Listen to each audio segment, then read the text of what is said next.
നമ്മുടെ വീട്ടിലൊക്കെ ഫോയിൽ പേപ്പറൊക്കെ ഉണ്ടെന്നുണ്ടെങ്കിൽ ഫോയിൽ പേപ്പർ എടുക്കുക കേട്ടോ. അല്ല എന്നുണ്ടെങ്കിൽ ഇതുപോലെ മിഠായിയൊക്കെ വാങ്ങുമ്പോൾ കിട്ടും, നമുക്ക് ഫോയിൽ പേപ്പറിൽ കവർ ചെയ്തിട്ടുള്ള മിഠായിയൊക്കെ കിട്ടുമല്ലോ.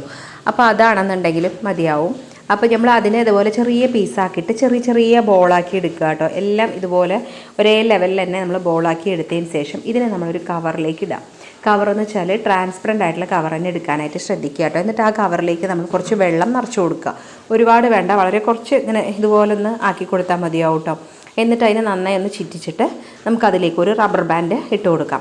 റബ്ബർ ബാൻഡ് ഇട്ട് കൊടുത്തു കഴിഞ്ഞിട്ട് പിന്നെ നമ്മൾ അതിലേക്കൊരു നൂലോ എന്തെങ്കിലും കട്ടിയുള്ള നൂലുണ്ടെന്ന് എടുക്കാം, അല്ലെങ്കിൽ വേറെ എന്തെങ്കിലും യൂസ് ചെയ്തിട്ട് നമുക്ക് കെട്ടി ഹാങ് ചെയ്ത് വെക്കാൻ പാകത്തിന് നമ്മൾ ഇതുപോലൊന്ന് കെട്ടിയെടുക്കുക കേട്ടോ. എന്നിട്ട് നമ്മൾ ജനലിലോ നമ്മുടെ കിച്ചണിൽ എവിടെയാണെന്ന് വെച്ചാൽ അവിടെ നമ്മൾ ഇതുപോലെ ഒന്ന് ഹാങ് ചെയ്ത് വെക്കുക. നമ്മൾ വെജിറ്റബിളോ ഫ്രൂട്ട്സോ ഒക്കെ വെക്കുന്ന അവിടെ ഇഷ്ടംപോലെ പൊടി ഈച്ചയും വലി ഈച്ചയൊക്കെ വരാറുണ്ട്.